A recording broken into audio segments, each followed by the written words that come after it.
Hey guys, welcome back to another live Play&Explain video.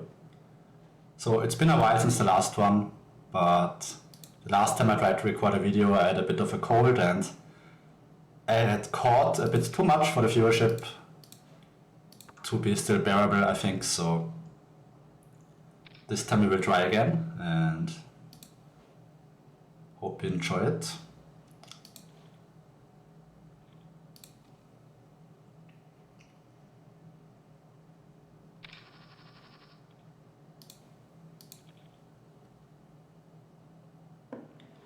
So far not too much to discuss about.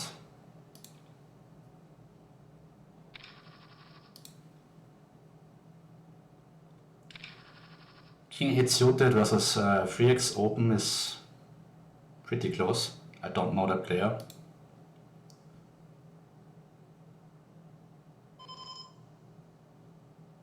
Those positions you have to be quite tight. I think I'm just going to be making the call, given that it's a bit more likely to be a recreational player when he uses the 3x open wrist sizing.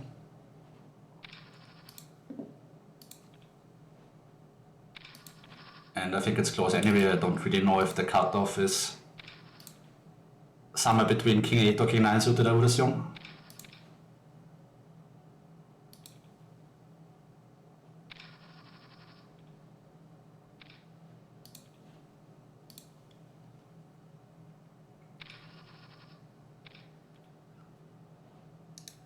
This guy probably a recreational player. King 3 suited. Always call for me. And on those paired boards I would expect him to always c-bet. And then you can check raise aggressively for a small sizing. Not only saying that you have a queen, but also check raising hands like deuces, threes at frequency. And on the turn, if he calls, I would also not want to size up too big, because he just has too many queens to continue, and I would just isolate myself versus his stronger hands. Quite interesting to face a 3-bet, not really a thing in theory, so it's a nice freestyle hand. I think my options here are call or reclick.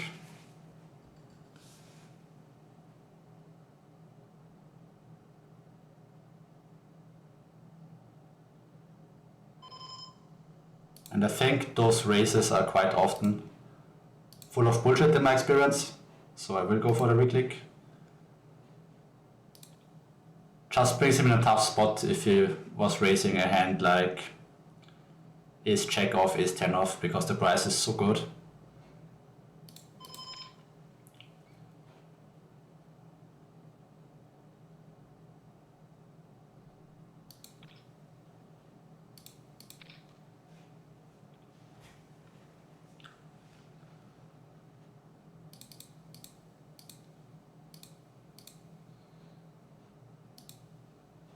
I think table 1 I will just go for the range bet.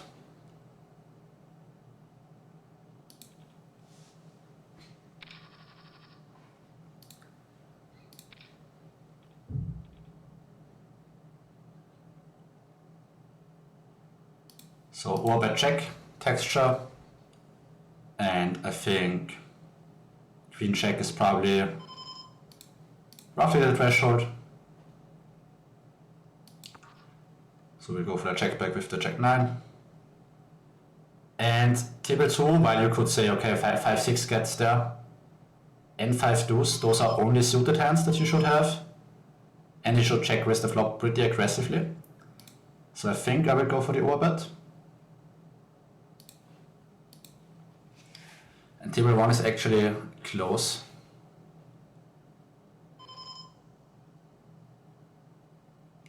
I'm not sure if this is a value bet, because we make so many new value bets.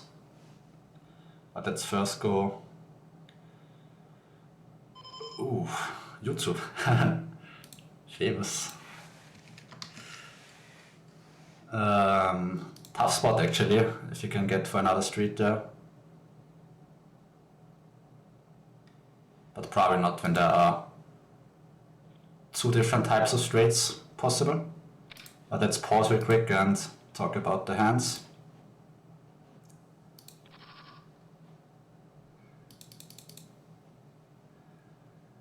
Yes, on the turn, I think my betting range is just pretty narrow and should be strong enough to go for the overbet despite him having some straights.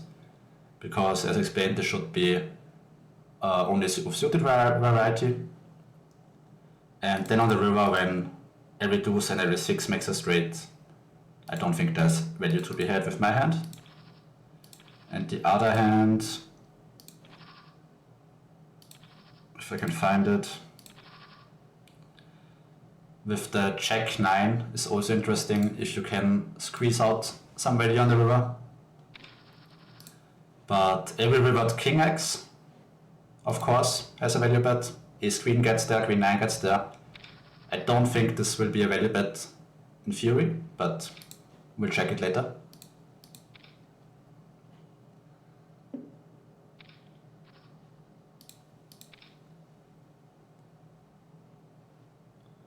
Table 1, not a board on which we will have a high c-bet frequency. Our hand, of course, will c-bet more often than not, but roll pretty low, so I will go for the check back.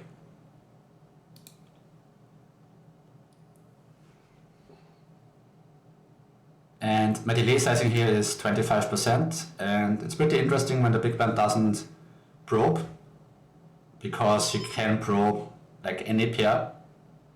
So I think I can actually delay value bet ace king for this sizing.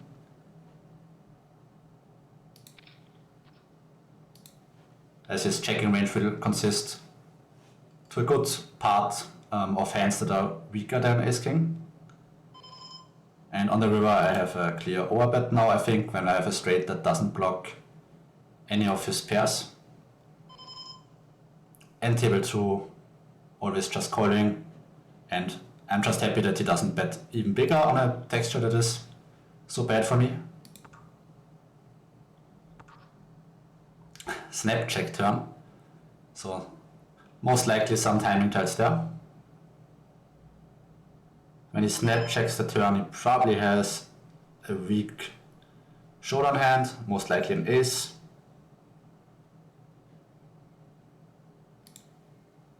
So let's bet maybe pot is I think the maximum we can get.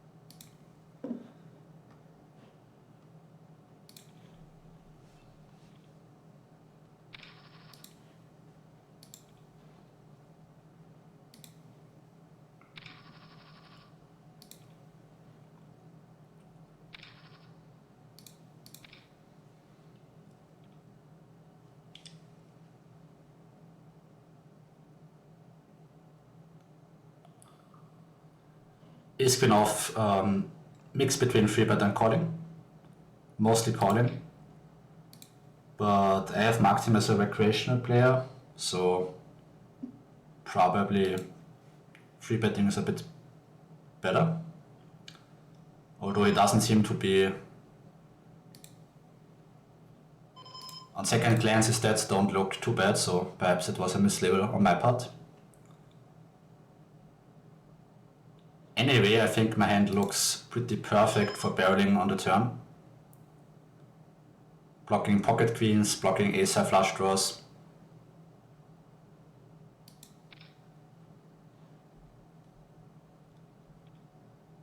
We could also make an argument for playing a jam-only strategy.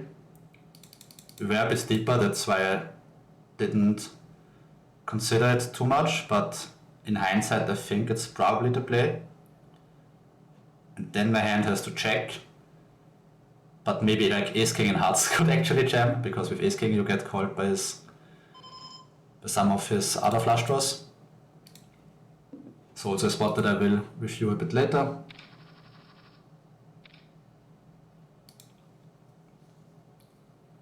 But yeah, I do think this guy is still quite likely to be a recreational player. So in theory, this would be a range check back for me, because 7, 8, 9 he should range donk, and when he doesn't donk, it's pretty terrible. But when his range is a lot wider and he has like deuces every time, he has a lot more hands than he should have, then I think it makes sense to bet when we have a strong hand. And yeah, that's unfortunate. Insta jam.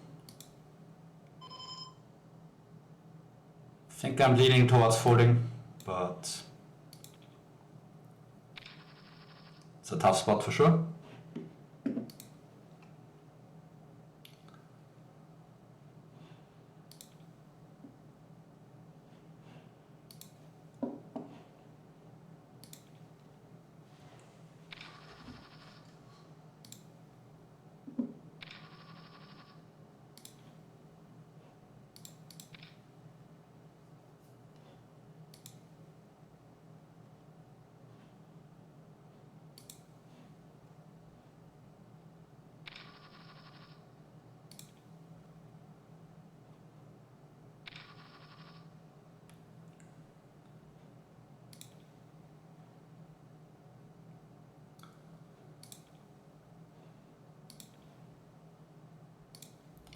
Fold, fold, fold.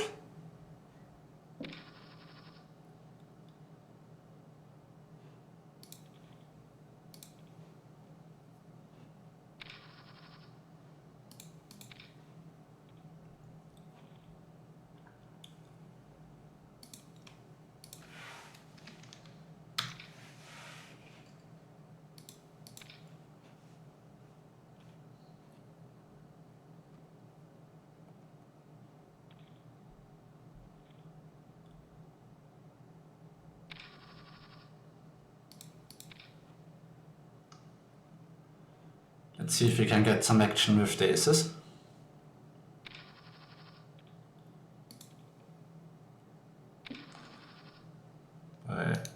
Likely recreational in the big blind. And yeah, just going to start sizing up already.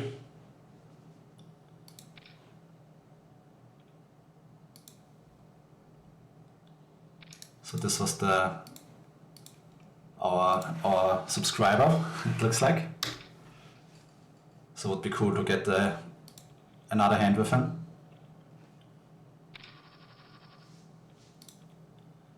Fortunately he folds. I mean, it's the highest EV spot fast with king check, but unfortunately for the video.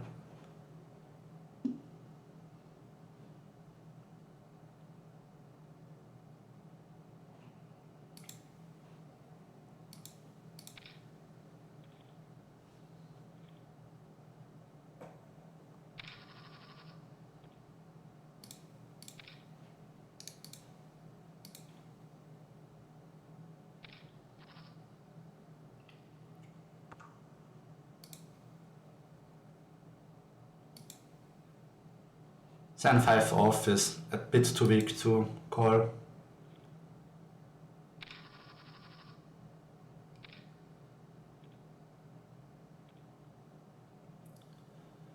You could flat 6-5 suited, you could also 3-bet, like all 3 options are fine. But I usually play a 3-bet only strategy if there are only regulars in the blinds, and especially at the higher risk structures like on Zoom 200, I think that's a good simplification.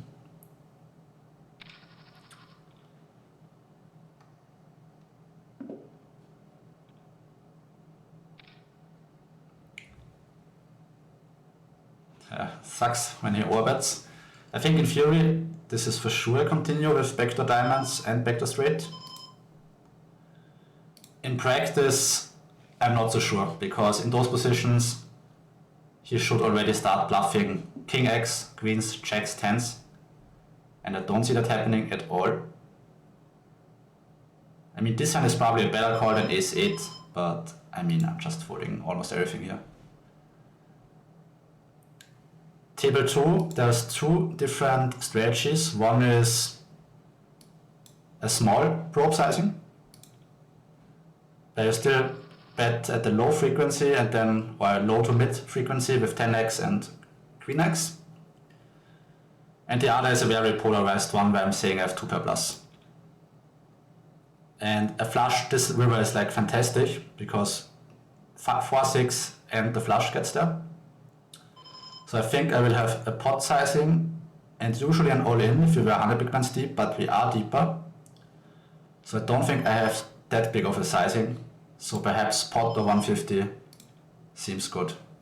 And I think this hand with the diamond probably bluffs always. Because on the turn I have to be really careful when I use this big overbet sizing. I can't bet like any gut shot or any weak hand, like most of my draws are flush draws. So when the flush gets in there, it should be a pretty good run out for me.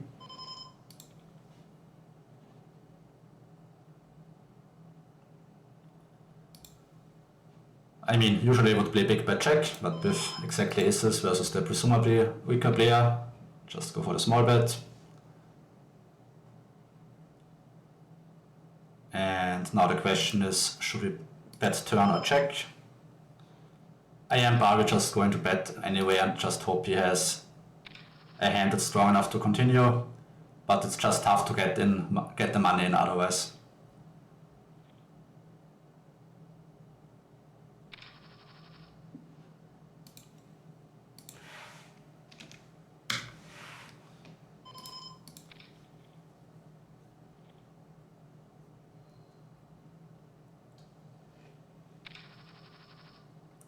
So already quite some interesting spots to review later.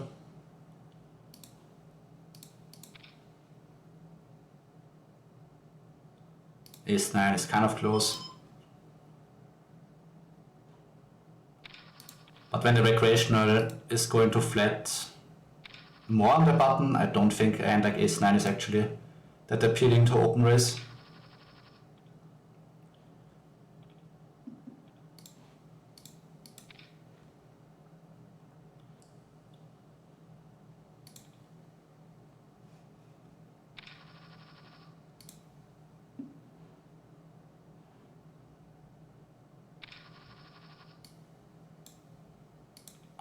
King 5 is also close.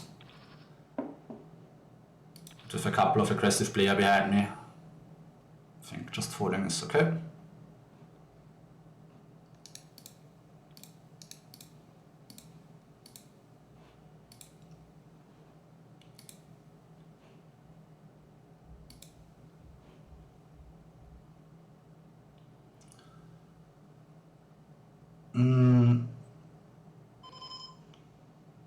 I think I'm just going to try to bluff him off some ace high or weaker hand, but usually when in recreational checks it's a good spot to be aggressive. On a king high board I'm a little bit more suspicious sometimes, but work this time. And table 2 is definitely not the range bet board. I think if it was rainbow the betting frequency would be a lot higher. But ace-king will still go for the bet most of the time. And then the other ace-6 can start checking back.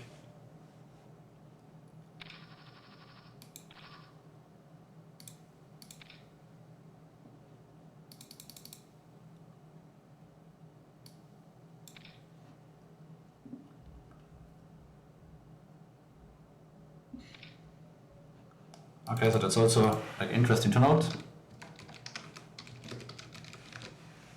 Because the next time we play a forward pot versus someone who plays forward jams, I mean like I do myself also, although in different positions,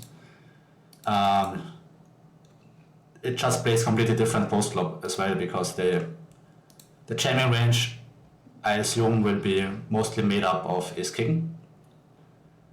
So when he doesn't have that in his normal forward sizing, it of course changes the post flop strategy a ton.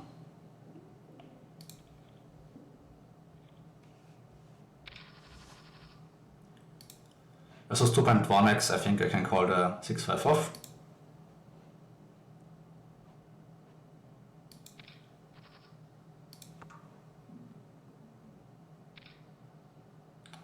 But yeah, nothing we can do here.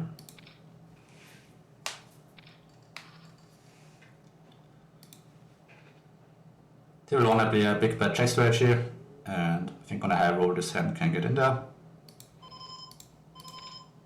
kind of annoying when you get check raised and you have to bet fold decent equity, but you shouldn't really get check raised that often on this spot.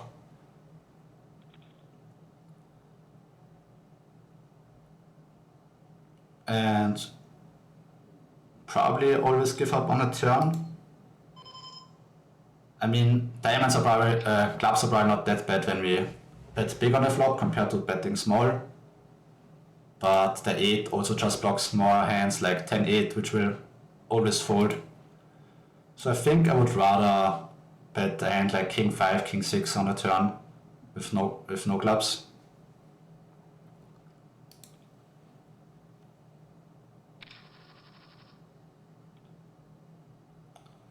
And I have to be really careful not to overbluff. I still have hands like, so many hands like 9-8, 7-6,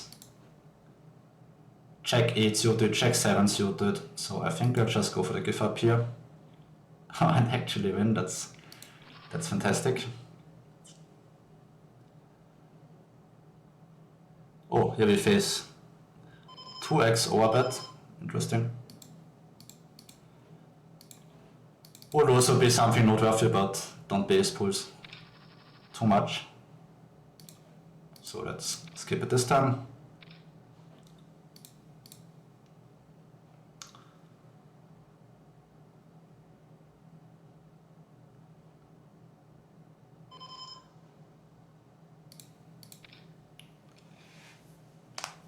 I mean, I guess it's close actually with his hand. I mean, he still has all the... He doesn't have that many value bets, right? And he has all the Jack 9, all the other lower flush draws, so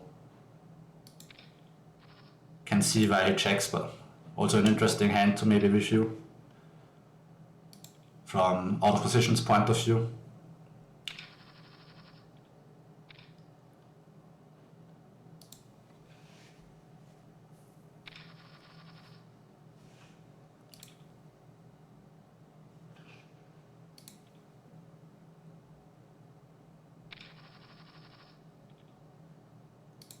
I mean, if he had like King 9, which is the nut nothing, I think he probably always has to check. So King 6 is most likely fine as well.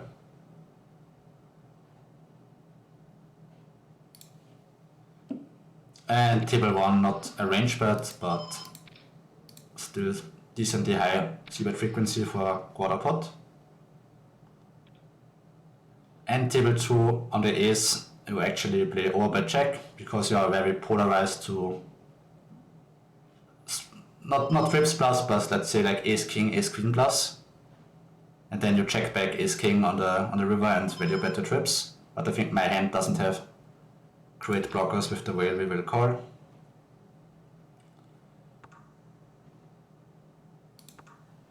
I don't block any suited 8x, which seems quite important here. And again, I have to give up infinite. We have check high, so we are quite low down our range. But I roll pretty low. I still think I have to give up so many hands here. And I think this is a spot where it's not that difficult to bluff catch out of position.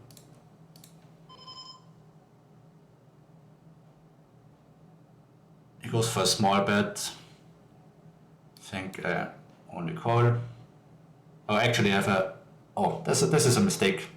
I should definitely raise. I didn't realize I also had an open-ended straight draw as well. And when I have this much equity, I just want to raise this hand.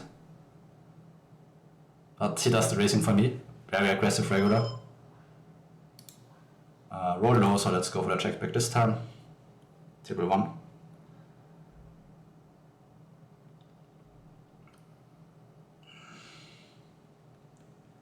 Yeah, this is a weird hand.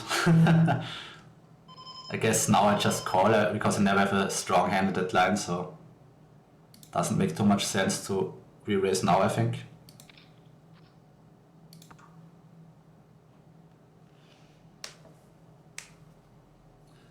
What are the main hands that he's going to raise on the flop, turn which he checks back on the flop? 9-8, pocket 8s, 8-6. I mean, I think this is actually like somewhat close, but I'm gonna go for the value bet. It is free, so that sucks. I don't think you should check too many top pairs here.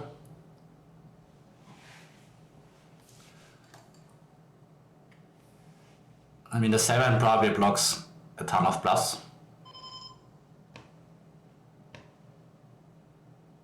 Queen check, queen 10. Okay, I convinced myself to call. Whew. Was right this time.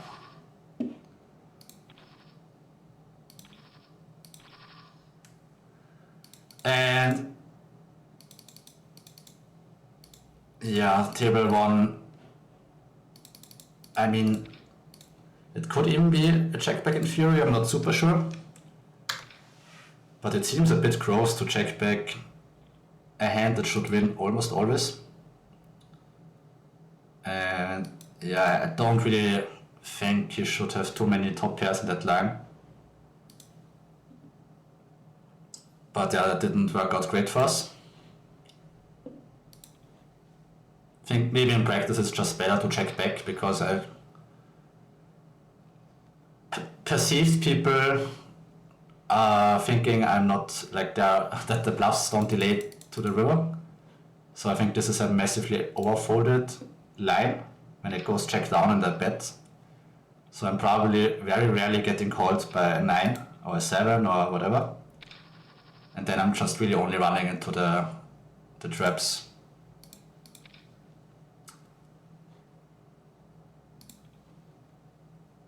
But yeah, it depends on the players you play against. When some players are maybe too trappy with the stronger hands versus those you always want to check back, and some maybe are quite stationary. But yeah, overall I think the bet is probably not that great for me. Okay, so video goes on for about 30 minutes now. I don't think I will make too long of a video, because I will review some spots later and try to put them in so that you will see the solutions live. Versus the small free bet, I mean, it's getting close, but I think it's still just a fold.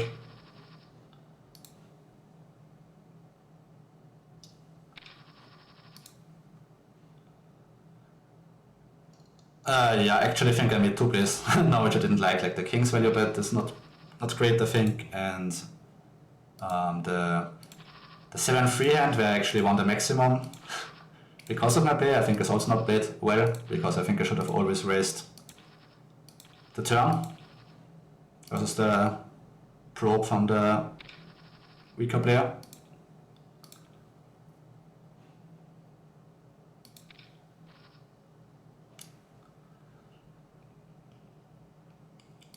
Expecting a small c-bet, and I don't have I think the global raise frequency is like 12% or something on this board, so it's not like I'm going to raise infinite. I have a pretty strong hand, of course, so this hand will raise more often than not.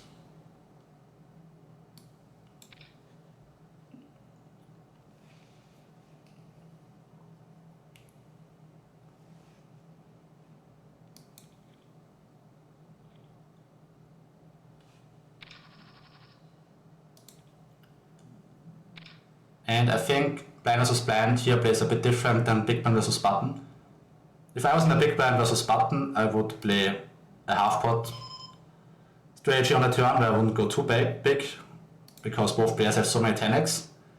We are blind versus blind now, so I think the ranges are wider and I can go bigger with my traps. So I think I'm just going to go for a pot sizing, but also a hand that I will mark later.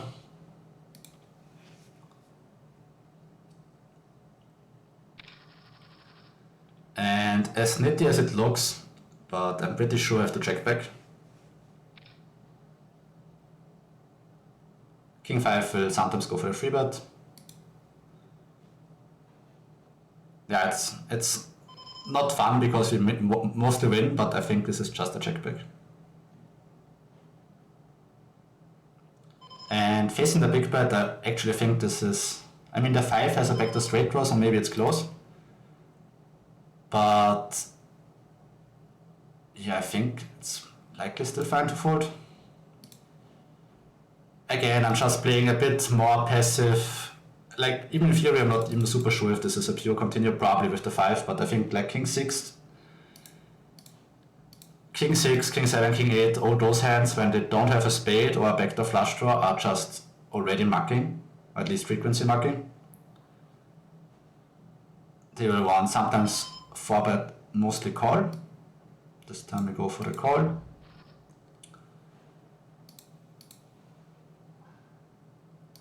Not the board where we can donk.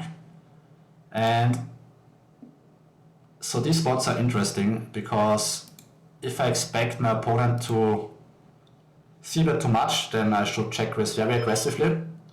This hand will already, in theory, mix him a decent amount of check raises, but your response changes a lot depending on your opponent's strategy and frequencies.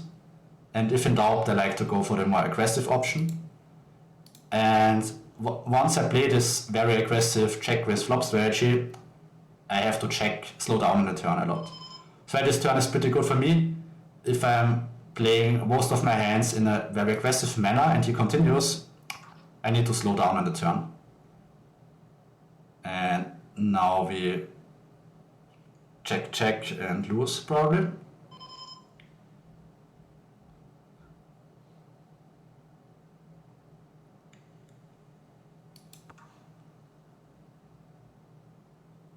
On the river now I definitely could implement a block sizing and a all-in sizing as well.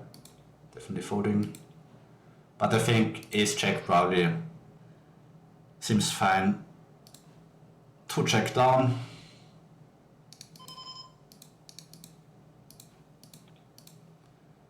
And yeah, plenty of interesting spots to review. And so let's play until we hit the next big blind and then call it a video.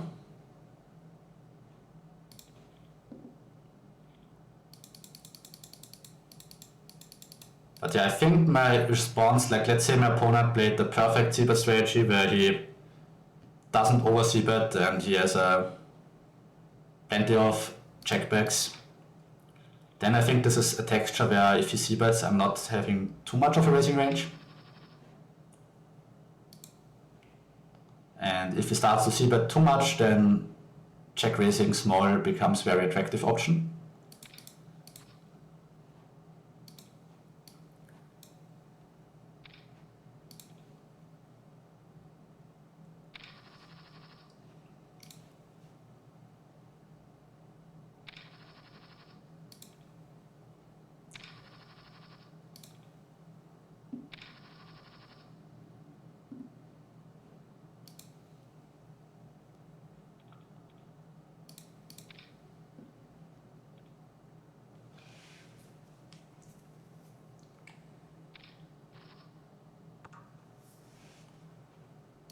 .25 range.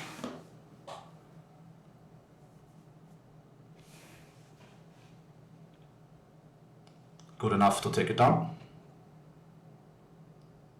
And yeah, thanks for watching and see you in the next one. Bye.